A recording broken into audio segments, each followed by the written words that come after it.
Now he had inherited, before he embraced Islam, something which the people of Medina, the people also of Mecca, inherited from the religion of Ibrahim alayhi salam.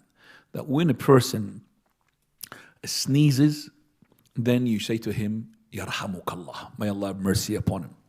Islam came to to shape this, to say that no, he has to say what? Alhamdulillah. Before I say to him, Yarhamukallah. I cannot say to him, Yarhamukallah, until he says Alhamdulillah. And that is why you find even the English people who are not related to the Muslims, the ones who are non-Muslims, even if they are not even Christian, when somebody sneezes, they will say, bless you, straight away, bless you. Because they inherited that. Same thing with the Jews. That's why people in Medina, they've taken some of the customs from the Jews, they were to be on the outskirts of the Medina, residing there. So he came from that, and as soon as he joined the prayer, somebody sneezed. Now in the hadith, it doesn't say that the person who sneezed, he had what said? Alhamdulillah. Now but remember, he's in a prayer. Okay, the question is, number one, did the companion say Alhamdulillah? The hadith does not say yes or no. He didn't say that he said it. Number two, does the person, if he sneezes himself, say Alhamdulillah? Controversial. Most of the scholars, they said yes, but they differed regarding saying it loudly or saying it silently. Some of them, they say it even in the heart. Correct opinion, that you say the tahmeed in a way that is with moving the tongue and the lips. Just like when you make takbirah, Subhana Rabbil Azim. What is the proof for this? Many proofs, or at least we could just come to the mind. Two proofs here. Proof of number one, that Abu Bakr radiallahu anhu was leading the prayer one day, and the Prophet of Allah was doing something. Then he came while Abu Bakr is leading. So as soon as he came and he joined, the companions let him to go forward until he reached the first row, and then there was some noise, a clamor, noise, because the companion saying, you have to look behind you, Abu Bakr, the Prophet of Allah, you're leading the Prophet of Allah.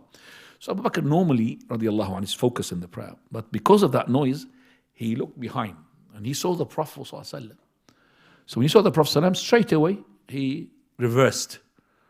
He did not join like facing, because he's going to be put his back into the Qibla, but he reversed to make the Prophet ﷺ. When he reversed, Prophet Allah gave him a gesture, stay, to lead. So that's when he made dua, made praise Allah, Alhamdulillah, and he went back. The Prophet of Allah, gave him the offer to what? Lead him in the prayer. So he said, Alhamdulillah. Soon as he went back, Prophet ﷺ, he had to go forward. He led the prayer. Prophet of Allah, prayer is finished. After the prayer, Prophet of Allah said, Abu Bakr, what prevented you from leading? He said, it's not fit for the son of Abu Quhafa. Never mind Abu Bakr, son of Abu Quhafa. When you link yourself to your father, means you're nothing. Son of Abu Quhafa, to lead people, amongst them the Prophet ﷺ. No way. So he said, Alhamdulillah. That's number one. Number two, Hadith Rafi' ibn Rifa' radiyallahu anhu, companion. This is a person who was behind the Prophet ﷺ. And this hadith is very determined, which is sahih. While he was behind the Prophet ﷺ, he said, Sami Allahu liman hamida. And the hadith came to two narrations. One which says he made utas, that means he sneezed. And the other one, he said, when the Prophet of Allah said, Sami Allahu liman hamida. So the combination of the two, it makes it that this being said after Sami Allahu liman hamida, and at the same time he sneezed. So what did he say when he sneezed?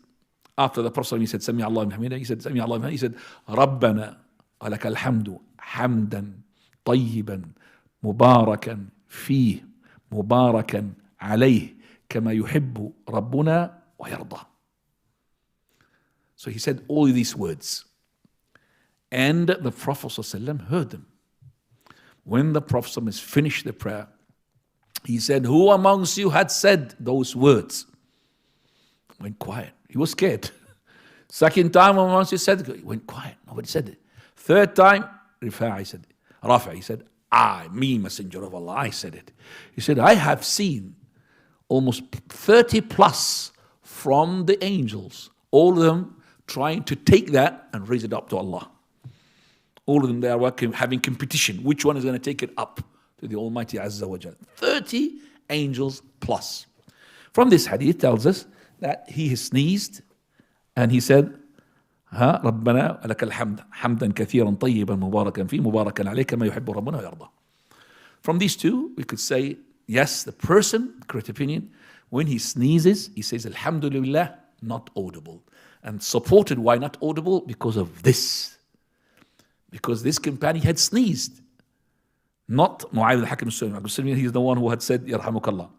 So he sneezed. If he didn't say Alhamdulillah, maybe the Prophet ﷺ would have told him he should have said Alhamdulillah. Because there was nothing like this, so he must have said Alhamdulillah with silently. That's the conclusion. And that's the correct opinion. Wallahu a'lam. طيب. The person here said to him, Muawiyah, Yarhamukallah. So we understand now, when the Prophet ﷺ reprimanded him later on, or told him it's not correct, this is a person who you are in the prayer, you're not allowed to say to your partner, Yarhamukallah. So the person who sneezes says Alhamdulillah with his lips, tongue, but the person who hears him, or he had heard the sneeze, should not say to him, Yarhamukallah. It's not allowed to say, Yarhamukallah for a person.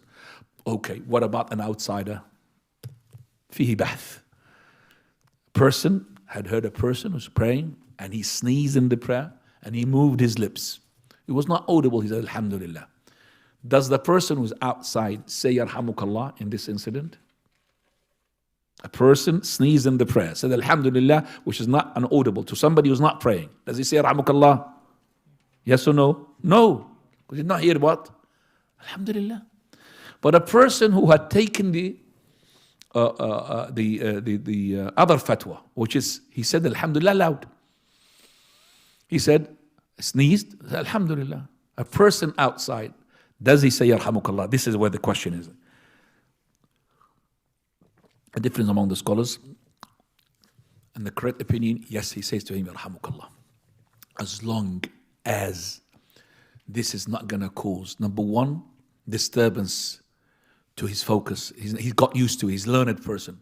Or, if he's not a learned person, he might say to you, Yahdikumullah wa yuslih balakum. He will forget. I remember, just for this as well, came to my mind, what happened with me, and I still blame myself. I came to the prayer in the first rak'ah, and I joined the person I'm joining him. I know him. He died. May Allah have mercy upon him, this person. He's much older than me. So, when I joined him, I said to him, Assalamu alaikum. Because I don't want to make a loud voice to, make it sort of disturb the other ones with the musalleen. It's a full masjid, big masjid. Assalamu alaikum. He said to me, wa alaikum assalam. And then he went back to the prayer. And after the prayer, he couldn't stop laughing. He said, Wallahi, kharbatat. He said, that means I got it wrong. I said, no, maybe it's me. Maybe I shouldn't really.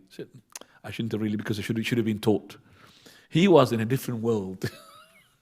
Okay? He was in a different world. So when he said, Salaam alaikum, he said, wa alaikum. That's like a reaction straight away. Yeah, natural reaction straight away. Wa alaikum salam wa barakatuh.